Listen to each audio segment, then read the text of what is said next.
نبی علیہ الصلوۃ والسلام فرمایي ثلاثه درې تنه دي درې تنه لا یکلمهم الله یوم القیامه فورز د قیامت به الله د دوی سره خبرې اونکي یعنی چې خبرې ورسره کوي د غصې خبرې به وي د رحم خبرې به نه وي ولا ينظر الیهم د درو تنو ته به الله په قیامت فورز نه ګوري په نظر رحمت په ورته نه ګوري چې الله ورته ګوري نو په غصه به ورته ګوري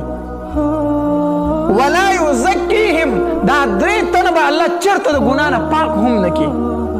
ولهم عذاب علیم او نبی علیہ السلام فرمایي د دغه دریو د تنو د پاره ډېر درناک عذاب دی درناک الله دې فنا راکړي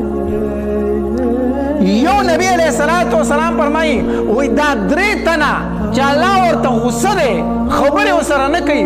ګوري ورته نه د ګناه نه پاکوي دا څوک دي یو نبی علیہ السلام فرمایي شیخ زانین سپینګره بدکار جامت کی په ګیره کې سپین ولګېدل ګیره کې سپین لګېدلې دي او دې بیا پر دوه خزو ته نیغ نیغ وګوري په ګیره کې سپین لګېدلې دي دې بیا د زنا په تلاش کې دی الله تبارک وتعالى ته دا انسان ډېر زیات ناخوښه دی ډېر زیات ناخوښه دی حدیث مبارک کې راځي نبی علیہ الصلوۃ والسلام فرمایي وای کوم انسان ته چې الله تبارک وتعالى 80 کاله عمر ورکړي څومره 80 کاله په میدان محشر کې به الله دې سړي ته وایي تا ته واما ستا خو ګوره یو بانم نه قبلومه ستا یو بانم کم انسان ته چې الله 80 کاله عمر ورکړي په میدان محشر کې به الله فرمایي ستا یو بانم نه منم ستا یو خبرم نه قبلومه ولې په دې 80 کاله کې کو تا هدایت قابلو نه تا به قبول کړو تا ته 80 کاله عمر درکړو تا ته ډېر یارون کې شیزونه راغلی وو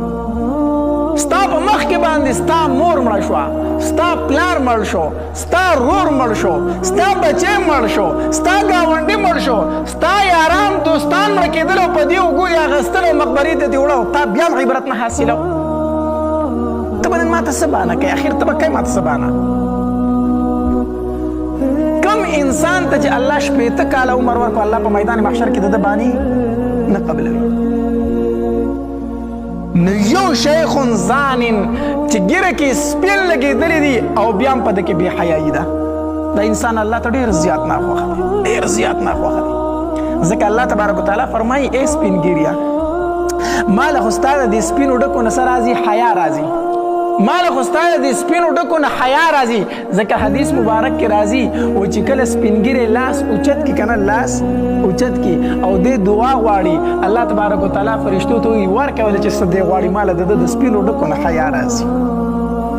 ما له د سپینو ډکو نه حیا راځي نو الله د دومره قدر کوي دومره عزت کوي د هغې باوجود دی بې حیا دی نو الله وایي ډېر زیات مې بدې شي خوښ مې نه یوازې بدکاري د ده الله ته ډېر ناخوښه نه ده هر عمل سپین ګیری دی دروغ وایي دا الله ته د هغې ځوان دروغجن نه ډېر زیات بدې شي سپین ګیری دی غلا کوي دا الله ته د هغې ځوان غلاګر نه ډېر بدې شي سپین ګیری دی ګډېږي ډانسونه کوي دا الله ته د هغې ځوان ډانسر نه ډېر زیات ناخوښه دی ګیرې ته دې نه ګورې سپین ټکي پکې لګېدلي بیا هم ډانسونه کوي دا الله ته ډېر زیات ناخوښه دی نو سپین ګیری هر ګناه دا د ځوان د ګناه نه ډېر زیات بدتر دی دویم نبی علیہ الصلوۃ والسلام فرمایي وملک کذاب الله ته ډېر ناخوښه انسان څوک دی ملک کذاب دروغجن بادشاه د ملک وزیر اعظم دی د ملک صدر دی د ملک بادشاه دی دروغ وایي الله دې رحم وکړي نن سبا خو چې بادشاه شي نو د ټولو زیات دروغ زموږ دغه وایي نور خلک دومره دروغ نه وایي څومره چې دا زموږ د مشران څوره دروغ وایي دا الله ته ډېر زیات ناخوښه دی بادشاه هم یو بیا هم دروغ وایي نو چې ته دروغ وایي نو ستا رعایه به څومره دوکهباز او دروغجني چې د ملک بادشاه دروغجن شو د ملک واکدار دروغجن شو دوکهباز شو لاندې خلک به بیا په څه حالت کې وي وملک کذاب دروغجن بادشاه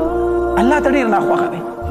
الله به په میدان محشر کې چېرته د ته د رحمت په نظر ونه ګوري الله به چېرته د ګناه نه پاک نه کړي او دریم نبی علیہ الصلوۃ والسلام فرمایي وعائل مستکبر غریب متکبره څوک غریب متکبره دا تکبر الله ته ډیر زیات ناخوښه دی ځکه تکبر د چا جامه ده دا د الله جامه ده لوی د چا سره خوند کوي لوی د الله سره خوند کوي لوی د الله سره خوند کوي د انسان به څه لویي خو که بیا هم د یو سړي سره له 100 روپۍ او لوړ کېږي خو ځای 100 روپۍ خو سره شته دی که نه ځکه پکې نشه ده ځکه پکې نو دی غریب هم دی متکبر هم دی غریب هم دی تکبر پکې هم دی نو الله ته دا ډېر زیات ناخوښه دی ولې ځکه چې الله ته څوک خوښ وي که نه نو چې بیا هغه بد کارونه کوي الله ته ناخوښ هم زیات وي ځکه حدیث مبارک کې راځي چې کم غریب دی او نیک عمله دی وایي دی به زه 500 کاله مخکې د مالدار نه جنت ته داخلوم دا غریب خو ما ته ډېر زیات خوښ دی چې دی په خپله غریبۍ باندې شکر ادا کوي دی په دې خپله غریبۍ کې ما یادوي الله وایي دا ما ته ډېر زیات خوښ دی دا ما ته ډېر خوښ دی خو دی غریب دی او متکبر دی الله وایي ته مې ګوره ډېر زیات بدې شي ډېر زیات مې څه شي بدې شي نو یو په دې کې څه شی دی شیخ زانین بدکاره سپینګیری الله دې مونږ ته پناه راکړي د سپینګیری دی بوډا دی یوازې بدکاري د ده الله ته ډېر ناخوښه نه ده هر عمل سپینګیری دی دروغ وایي دا الله ته د هغې ځوان دروغجن نه ډېر زیات بدې شي سپینګیری دی غلا کوي دا الله ته د هغې ځوان غلاګر نه ډېر بدې شي سپینګیری دی ګډېږي ډانسونه کوي دا الله ته د هغې ځوان ډانسر نه ډېر زیات ناخوښه دی ګیرې ته دې نه ګورې سپین ټکې پکې لګېدلي بیا هم ډانسونه کوي دا الله ته ډېر زیات ناخوښه دی نو سپینګیری هر ګناه دا د ځوان د ګناه نه ډېر زیات بدتر دی